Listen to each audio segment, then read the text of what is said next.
Հայաստանի Հանրապետության կրթության, գիտության, մշակույթի և սպորտի նախարարությունը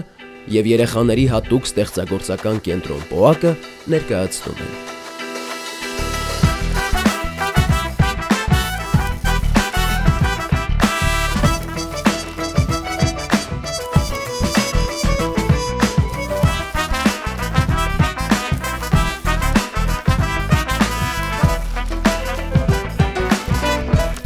Քո արվեստը դպրոցում։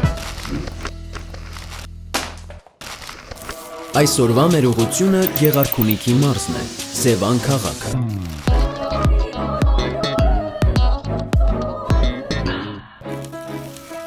Օրվա հյուրն է խմբագիր, թարգմանիչ Անուշ Բաբայանը։ Անուշ Բաբայան, խմբագիր, թարգմանիչ։ Ծնվել է Երևանում։ 1993-ից 1998 թվականներին սովորել է Երևանի Կոմիտասի անվան պետական կոնսերվատորիայի դաշնամուրի բաժնում։ Կոնսերվատորիան ավարտելուց անմիջապես հետո սկսել է թղթակցել «Ազգ» օրաթերթին և աշխատել այստեղ մինչև 2002 թվականը։ Հետագայում տարիներ շարունակ թղթակցել և նաև որպես խմբագիր է աշխատել մի շարք հեղինակավոր թերթերում և ամսագրերում, այդ թվում նաև իր իսկ հեղինակած մշակութային հրապարակ ամսաթերթը, որը թողարկվում է մինչև օրս։ 2004-ից 2008 թվականներին եղել է Հայաստան համահայկական հիմնադրամի հասարակայնության հետ կապերի գլխավոր մասնագետը և մամուլի քարտուղարը։ Իր գործունեության ընթացքում մի շարք հեղինակավոր նախագծերում հանդես է եկել նաև որպես ռեժիսոր, սցենարիստ և թարգմանիչ, որոնց թվում Ռոլան մանկապատանեկան ֆիլմերի միջազգային փառատոնը, Բարս մեդիայի ճանապարհ ֆիլմաշարը և այլն։ Kinoversus.com կինոարվեստին նվիրված հայտնի կայքի համահիմնադիրն ու գլխավոր խմբագիրն է։ 2022 թվականից Անուշ Բաբայանը աշխատում է Թումո ստեղծարար տեխնոլոգիաների կենտրոնում որպես ստեղծագրության դասընթացավար։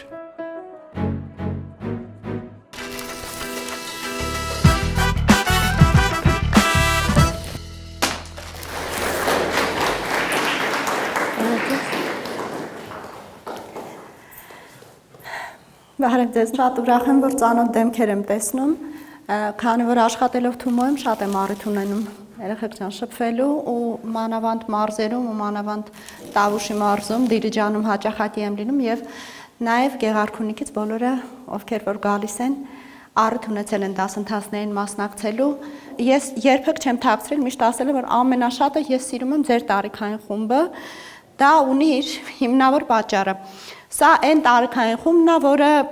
ամենավառ ձևով է անցալում աշխարհը, հետո ոչ դրանից առաջ, ոչ դրանից հետո էլ չի լինում նման վառ դրսևորում զգացմունքների եւ դրական եւ բացասական եւ ձեր մտքերի եւ ձեր ապրումների եւ դա արտահայտվում է այն ժամանակ, երբ որ դուք սկսած նրանից ինչպես եք գրում, ինչպես եք նկարում, ինչ երաժշտություն եք հնչեցնում կամ ինքներդ գրում, ցանկացած ստեղծագործական դաշտին ձեր առնչությունների վերաբերյալ կարող ենք նույն բանը ասել, վառ, շատ գունադեղ, նույնիսկ սև ու սպիտակի, հա երևի, այսինքն ծայրահեղությունների մեջ, բայց հետո ժամանակ է գալիս ու արդեն այդ ամեն ինչը դառնում է շատ ավելի ոնց որ հավասարակշիռ վիճակի է գալիս։ Իսկ հիմա ձեր էմոցիաները միշտ ինձ հետաքրքիր ա եղել ուսումնասիրելը, շփվելը եւ անցնելով արդեն քիչ հետո մեր թեմային մենք կխոսենք նաև ինչով կարող է ձեզ կոնկրետ օգնի գրականությունը այդ հարցում, անկախ նրանից, թե դուք ինչ մասնագիտություն կընտրեք։ Ես այդտեղ դրել եմ որոշ գրքեր, երբ որ արդեն կխոսենք գրքերից, ուղղակի այս երկուսի մասին առանձին ուզում եմ ասել, մինչև ինձ անցնելը։ Սրանք իմ երկու ուսանողների գրքերն են, ձեր հասակակիցները 15 տարեկան, ինձ մոտ մի օրինակ կար, որտեղ գրախանութներով բաժանել են եւ այլն Թումոյում ընդհանրապես նոր սովորելով առաջին մակարդակի վերջում գրել են վիպակներ, ես հանձն առա խմբագրել, տպագրել եւ նաեւ վաճառքի դնել, այսինքն սրանք բոլորը հնարավոր է գտնել։ Հիմա ես հա չեմ ասում, որ դուք անպայման գնաք սրա հետքերով, ուղղակի տեսեք, որ դա հնարավոր է։ Իմացեք, որ գիրք տպագրել ցանկացած տարիքում հնարավոր է եւ մենք դրան անպայման հետո կանդրադառնանք։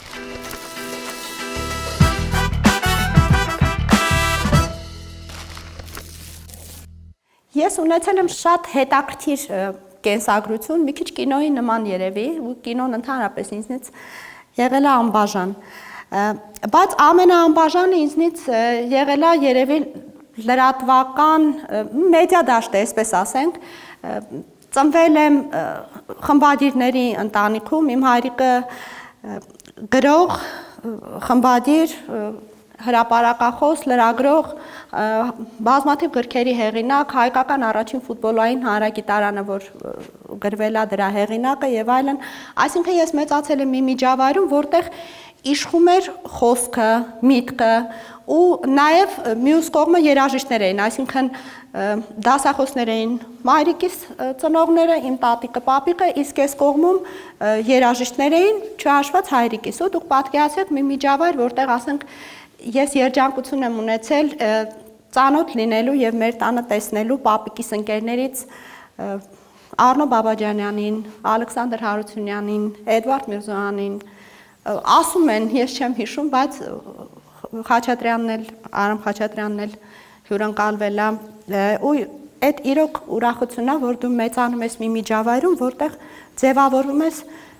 արվեստի մեջ, ճաշակի մեջ, նաև ազատության մեջ, ու այդ էլի իմ մեծ շնորհակալությունը իմ ծնողներին, որ ես ունեցել եմ ազատության շատ մեծ բաժին, բայց այդ ազատությունը միշտ եղել է կառուցողական, ստեղծագործ ազատություն, այսինքն իմ մտքով էլ չի անցել, որ ազատությունը կարող է ծառայի ինչ-որ ուրիշ բաների։ Ես միշտ ուզեցել եմ, որ ինքը լինի հենց այն գործունեության դաշտը, որը չի սահմանափակում քեզ, երբ որ դու պիտի ճանապարհորդես գործի բերումով, երբ որ դու պիտի գնաս նույնիսկ վտանգավոր տեղեր, երբ որ դու պիտի անես այս կամ այն գործողությունը, ոչինչ, մեկը սխալ կլինի, մյուսը ճիշտ, մենք բոլորս այդ ձևով ենք սովորում։ Ու դրա հաշվին ես կարողացա կայանալ։ Երաժշտությունը մինչև իմ 23 տարեկանը դարձավ իմ կյանքի անբաժան մասը։ Համերգներ, հաջողություններ եւ այլն, բայց ոչ մի վարքյան գրականությունը ինձ չթողեց։ Փոքր ժամանակվանից ես անընդհատ ստեղծագործում էի, իսկ հետո արդեն ծավալներն էլ մեծացան, բանաստեղծություններից անցում մինչև պատմվածքներ, պատմվածքներից մինչև վիպակներ։ Դպրոցում ես սկսեցի արդեն տպագրել իմ ստեղծագործությունները եւ ես ունեի մեծ երազանք, որ ես անպայման պիտի իմ կյանքը նվիրեմ գրականությանը։ Երբ որ դպրոցն ավարտելուց հետո եկավ բուհ ընդունվելու շրջանը, ես ուղղակի ինչի եմ այս ամեն ինչը պատմում, որովհետև բոլորդ էլ մասնագիտություն ընտրելու շեմին եք, եթե դեռ չեք ընտրել, ու հաստատ այս տեսակի խնդիրներ, խոսակցություններ, տանը եւ այլն հնարավոր է որ ձեզ հետ էլ պատահի, ասենք դուք ուզում եք մի բան, ձեզ ասում են, չէ, ավելի խելացի կլինի գուցե այս մասնագիտությունը ընտրես, ու ամեն մեկի կյանքը ինչ որ մի հունով գնում է, որովհետև ամենակարևոր բանը այն գործն է, որը մենք կյանքում անելու ենք։ Այդ շատ կարևոր է, եթե դա ձեր սրտով չի լինում, հետո կիսատության զգացում է մնում։ Մի խոսքով ես ավարտեցի ու հայտարարեցի, որ գնալու եմ համալսարան, բայց ինձ խնդրեցին, որ ծնողներս, որ մեկա դու տպագրվում ես արդեն, կարողանում ես գրել, դու այդքան կարդացել ես, դու պատրաստի կադր ես, գնա երաժշտության գծով շարունակի, որովհետև դժվար տարիներ էին ու ավելի նպատակահարմար էր այդ ձևով անելը։ Ինչևէ, ես ընդունվեցի Երևանի պետական կոնսերվատորիան, որը ավարտեցի կարմիր դիպլոմով, բայց դրանից հետո ես կոմպրոմիսի չգնացի, այսինքն ես իմ կարմիր դիպլոմը բերեցի, հենց որ ինձ ասեցին, որ դու կարող ես անվճար գնալ ասպիրանտուրա, ես դիպլոմը բերեցի, տվեցի, մերոնց ու ասեցի, ես ձեզ դիպլոմ, դուք ինձ ազատություն։ Էլ դուք ինձից ոչինչ չեք ուզում։ Դրանից հետո ես գնացի թերթում աշխատելու։ Մի բանի համար եմ ափսոսում, չնայած շատ հետաքրքիր կյանք եմ ունեցել, շատ գործեր եմ արել ու միշտ ուրախ եմ եղել, որ նոր ինչ-որ բաներ սովորելուց, որովհետև ինձ անդադ հետաքրքիր նոր ճյուղեր փորձել։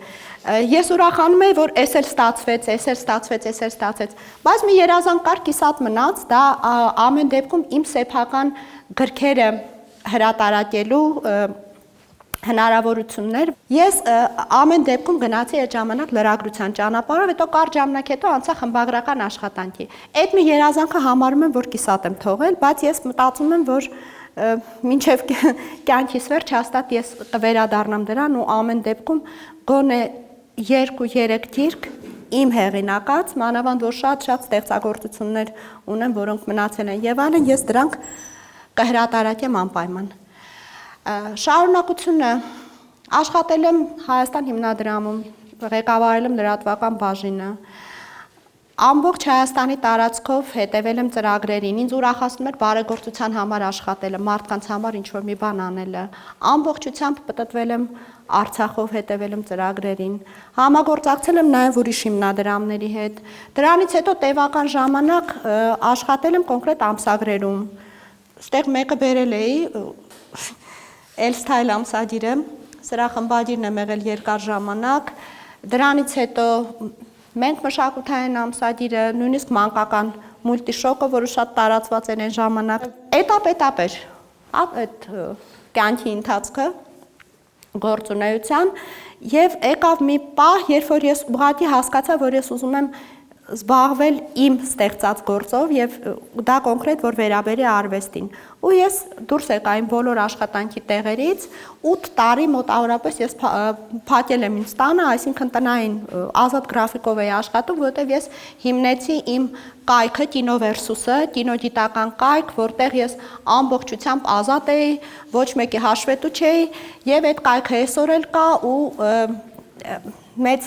ինքը ժամանակին էլ միանգամից հեղինակություն ձեռք բերեց, ընդ որում արվել է եւ հիմա էլ արվում է 0 բյուջեով, այսինքն ինչի համար եմ ես ասում, եթե դուք ուզում եք անեք ինչ-որ մի լավ բան, սկսեք ինչ-որ մի լավ բան, դրա համար հեչ պարտադիր չի ունենալ մեծ գումարներ, մեծ հովանավորներ եւ այլն։ Մենք շատ փոքրիկ նվիրյալ մարդկանց թիմով ստեղծեցինք 2015 թվականին ամենավարկանիշային կինոկայքերից մեկը, որ միանգամից բում առաջացրեց եւ այլն, ու հիմա էլ կա պակաս ակտիվության, որտեղ ծայրաբեռնվածությունը իմ շատ է, բայց ամեն դեպքում գործում է ու դա եւս մի ապացույց, որ եթե մի բանի նվիրվում ես, դա անում ես մինչեւ վերջ։ Թումոյում ես աշխատում եմ արդեն ավելի քան 3 տարի, Թումոն ինձ համար ամենալուսավոր էջերից մեկը դարձավ իմ կյանքի, ինչի, որովհետեւ կար մի շրջան, որ ինձ անընդհատ դրսից համոզում էին, որ արի եւ այլն, իսես չէի ուզում գնալ։ Ես 25-ից ավելի երկրներում եղել եմ ու ամեն անգամ ես վերադարձել եմ ունենալով մնալու հնարավորություն Հայաստան։ Ու լինելով, ասենք, մի 5-6 սերունդ Երևանաբնակ ընտանիքների զավակ, ես ամեն դեպքում միշտ փախչում եմ մարզերը, ես շատ եմ սիրում մեր անտառներում կորած կամ լեռների, սարերի գագաթների եկեղեցիները, ես սիրում եմ մեր գյուղերը։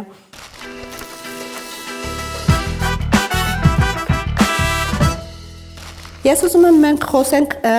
ու արդյունքը լինի այն, որ դուք ցանկություն ունենաք գրելու։ Ու մի քիչ մտածեք, գիտակցեք, թե ինչի համար է դա ու ինչին կարող է ծառայել։ Ոչ թե ես ուզում եմ գովազդել, որ դա անպայման իմ մասնագիտությունն է, որ ես դրան նվիրել եմ մի ամբողջ կյանք, խմբագրել եմ, ասենք, գրքեր, թերթեր, ամսագրեր, կայքեր, այլ որովհետև գրելը իրոք մի բան է, որը ցանկացած մասնագիտության մեջ ձեզ պետք է գարու։ Էլ չասած, որ ամեն մտածող մարդ պիտի դա կարողանա ուղղակի շարադրել սեփական մտքերը, որ պարզ վերցնենք ինչ է գրականությունը, շարադրել սեփական մտքերը գրավոր կամ բանավոր, կարողանալ ձևակերպել միտքը։ Միտքը բերել նույնիսկ Աստվածաշնչում առաջին նախադասությունը դա է, չէ՞, ի սկզբանե էր բան, խոսքն, այսինքն ամեն ինչ սկսվում է բառից։ Ու գրականությունը տալիս է այդ հնարավորությունը, որը իհարկե հրաշալի է նկարել իմանալը, երաժշտություն գրել իմանալը, բայց եթե դուք օրինակ չիմանաք նոտաներ կամ նկարել կամ ասենք պարել եւ այլն, արվեստի շատ ճյուղեր կան, ցանկալի է որ իմանաք, բայց եթե չիմանաք, ինչ որ կատաստրոֆիկ ոչինչ չի կատարի, բայց գրելու դեպքում լինեք իրավաբան, լինեք ցանկացած մասնագիտության տեր, գործարար կամ, չգիտեմ, մարկետոլոգ, ինչքան մասնագիտություն կա, գրել դուք պետքա կարողանաք, որովհետեւ դա ձեզ շատ օգնում է։ Գրելու վերաբերյալ հիշենք, որ ինքը առաջին ֆունկցիան, որ ունի, դա թերապիան է։ Շատերը հենց դրա համար էլ սկսում են գրել։ Եթե նկատել եք, ոնց է, որ սիրահարվում են, մեկ էլ սկսում են բանաստեղծություններ գրել, նկատել եք, որովհետև կուտակվում են էմոցիաներ, ուրեմն եկեք հասկանանք ինչի է դա արվում։ Այսինքն կուտակված էմոցիան ուզում է դուրս գա։ Եթե դա հնարավորություն չի լինում, ասենք կոնկրետ հարաբերություններում լինի, դա հայրենիքի հանդեպ սերը արտահայտելը, սիրած մարդու հանդեպ ինչ որ զգացմունք արտահայտելը, ինչ որ խնդիրների մեջ խորացած եք, ուզում եք դուրս գաք դրանից, դա պետք է հանձնել թղթին։ Եթե այդ տարբերակով չի ստացվում անձնական փոխհարաբերություններում էմոցիաները հանել դուրս, իմացեք, որ լավագույն թերապիան թղթին հանձնելն է։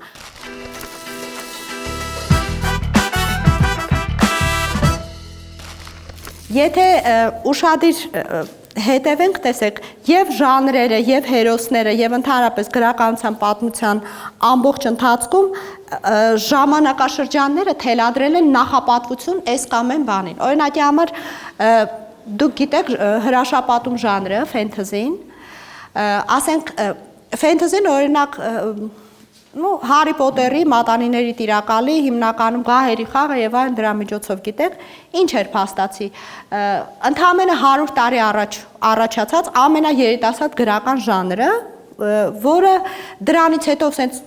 բում եղավ, բոլորը հետաքրքրվեցին, թե այս ինչ է իրանից ներկայացնում էս հրաշապատումը,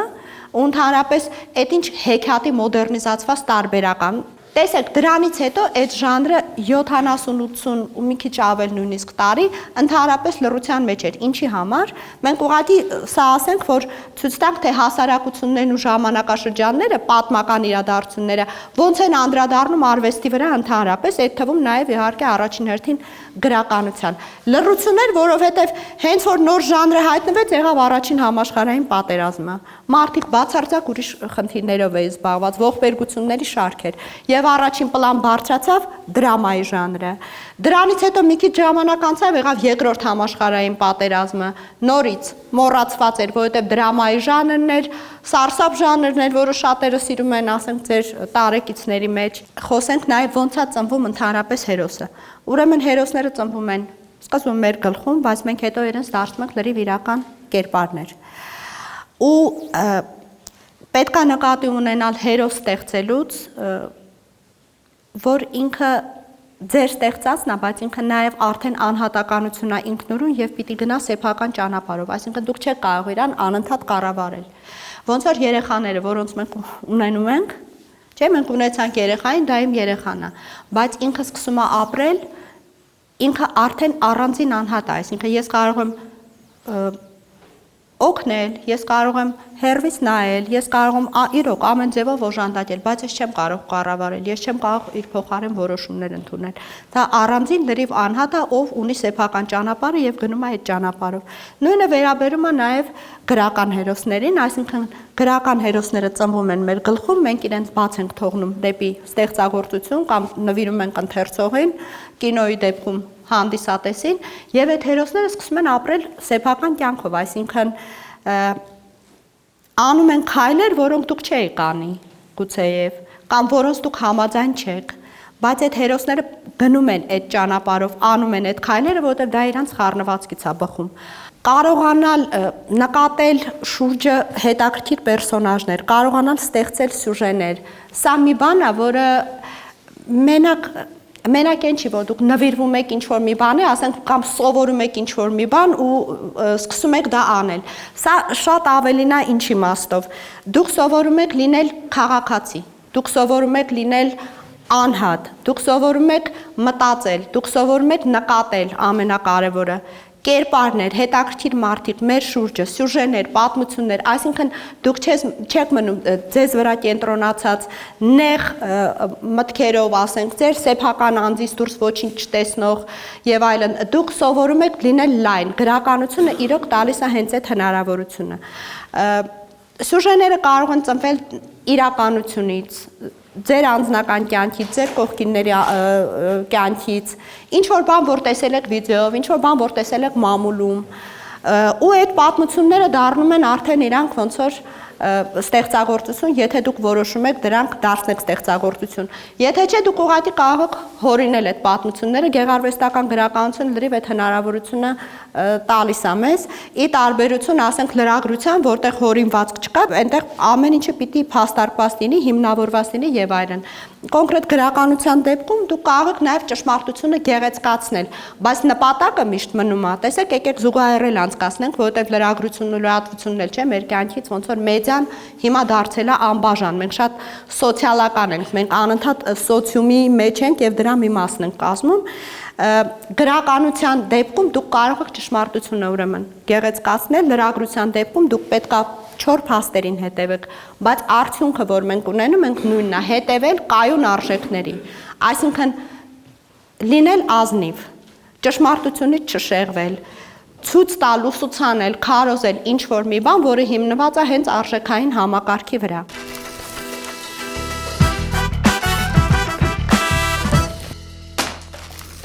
Որն է ձեր ամենասիրած գրական ժանրը։ Ժանրը, որից երբեք չեմ ձանձրանում, դետեկտիվը,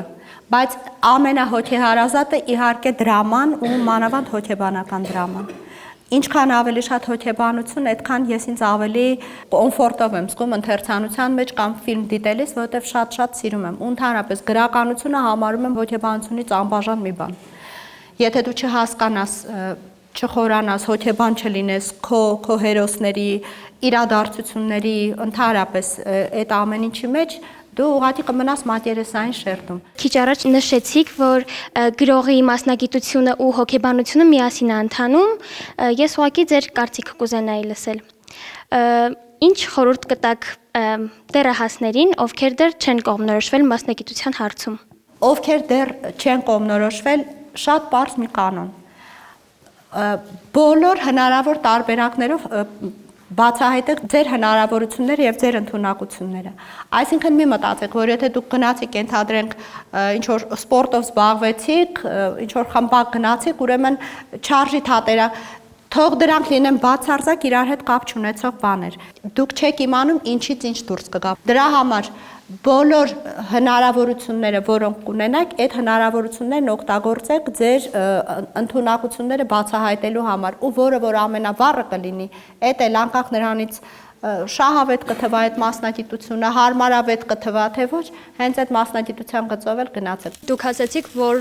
գրական ժանրերից չեք հոգնում դետեկտիվից, իսկ ֆիլմերի առումով որ ժանր եք ամենաշատը սիրում։ Ժանր չէ, երևի կասեմ ուղղություն։ Ես շատ սիրում եմ ոչ պոպուլար կինոն, այսինքն art house ֆիլմերը, հեղինակային կինոն, որոնք կարող է շատերին թվան դժվար դիտվող, տարօրինակ, սյուրռեալիստական, կամ եթե սյուրռեալիստական էլ չեն իրենցով շատ յուրահատուկ ռիթմով ու բովանդակությամբ, բայց ես սիրում եմ այդ կինոն, որովհետև ես կինոյի հանդեպ ունեմ մի կոնկրետ վերաբերմունք, այսինքն ես սիրում եմ այն ֆիլմերը, որոնք ինձ ստիպում են մտածել։ Իսկ ինչ ֆիլմեր կառաջարկեք դեռահասներին նայելու համար, որ կօգնեն ինչ-որ ձևով։ Ես խորհուրդ կտայի, եթե դուք չեք խուսափի հին ֆիլմերից, որովհետև իմացեք, որ ոչ մի կարևոր ու արժեքավոր բան չի հնանում։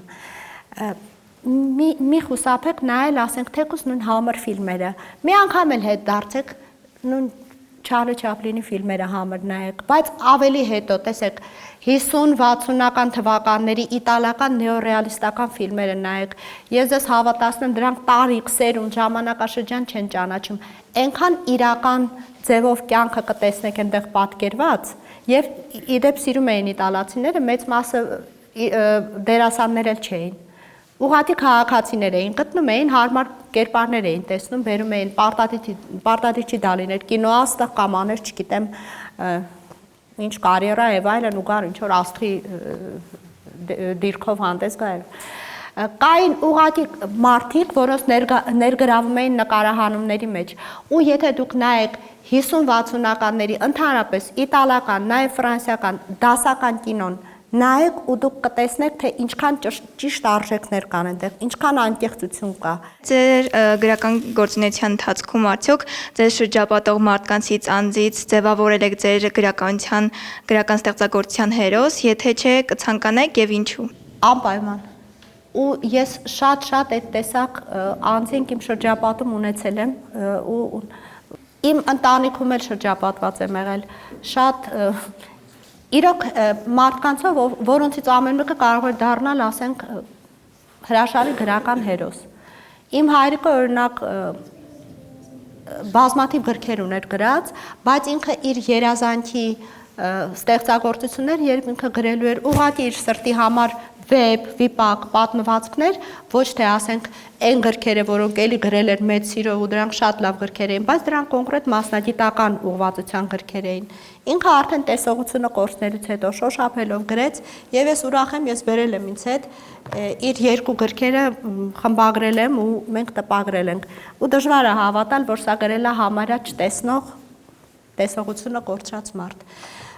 Սա ես համարում եմ հերոսություն։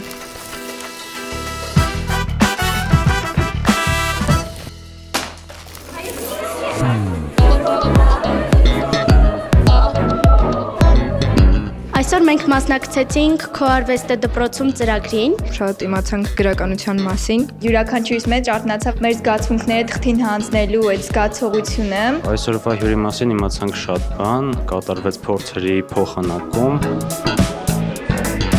Ուզում եմ նշել, որ ես էլ եմ գրել երկու ստեղծագործություն եւ շատ կուզեի խորհրդակցել այսպիսի գրական ասպարեզում գործածություն ունեցող մարդու հետ։ Իմացանք հետաքրքիր փաստեր մեր այսօրվա հերոսից։ Շատ շնորհակալ եմ, որ այսպիսի բան կազմակերպեցիք։ Ես շատ կցանկանայի, որ այսպիսի ծրագրեր ու նախագծեր հաճախ լինեին մեր դպրոցներում ու ընդհանրապես Սևան քաղաքում։ Շատ շնորհակալություն։ Հուսով եմ կայցելեք նորից։